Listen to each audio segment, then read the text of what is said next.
My parents never hid it from me, but I was like 3 when I could really comprehend that I didn't look like my parents.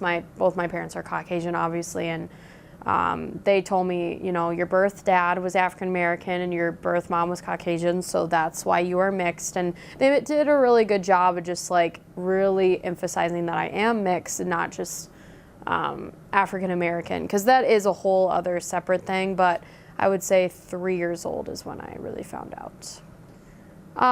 Unlike most people, the word adoption means more to me. Being adopted ever since I was 2 weeks old officially, it's all I've ever known. I see it as a hope and a change for someone's life.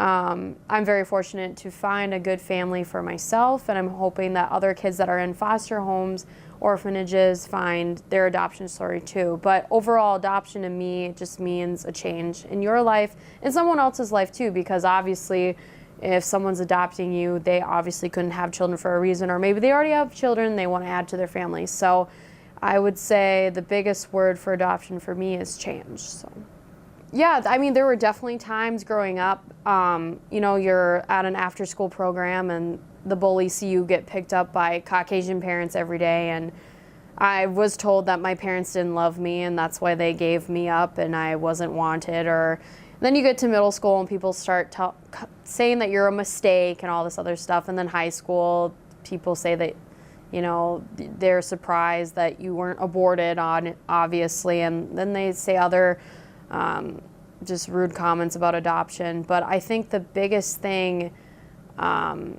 with collecting all of that information, you just kind of shut it down, and that's what I've always kind of done. But I think when I was 14, I kind of was like, okay, why was I adopted? And I wasn't angry per se, but I would definitely had questions. So that's when I really started wondering why. And since I have an open adoption, which normally means you are either involved with the child's, if you're a birth parent with an open adoption, you're involved with the child their whole life or after they turn 18.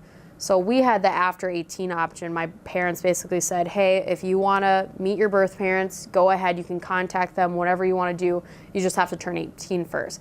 We're getting ready to meet, and I asked her on the phone, I was like, hey, so like, what about my birth dad? Like, can I know his name? And she goes, oh yeah, he's a great guy, Danny Johnson, look him up. And I was like, Danny Johnson, of all names, that's my birth dad's name? Like, oh gosh, I'm never gonna find him on Facebook. A couple months after you were born, and he knows about you. And I was just like, oh, so he knows about me. This is gonna make this process a lot easier.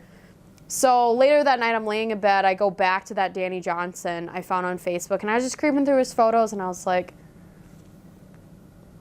this guy kind of looks like me. You know, our eyes are kind of the same, our ears are identical, our smile's pretty spot on. We both had bunions, and I'm like, okay. So I sent this screenshot to my best friend Elisa, and she goes, don't get your hopes up, but that guy is like your twin, like holy cow. So I remember Elisa, Jordan Pomputis, and I went on a walk, and I just was talking about it for 2 hours, and they're like, okay, well, if you really think it's him, like, do something about it. Maybe ask your birth mom, show him a picture, like maybe meet her, show her a picture, and maybe get confirmation. And I was like, yeah, I'll do that.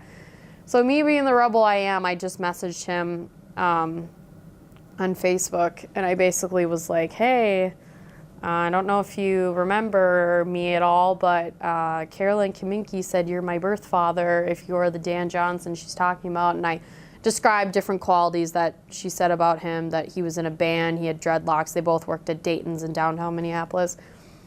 And, you know, I was like, I'm not expecting you to reply. Please don't if I'm freaking you out. Like, it's totally good.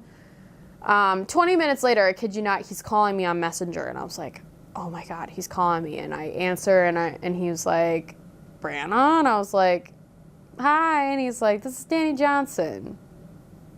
You think I'm your father? And I was like, yeah. And so I named off all these things, and it wasn't until we both compared that we had bunions.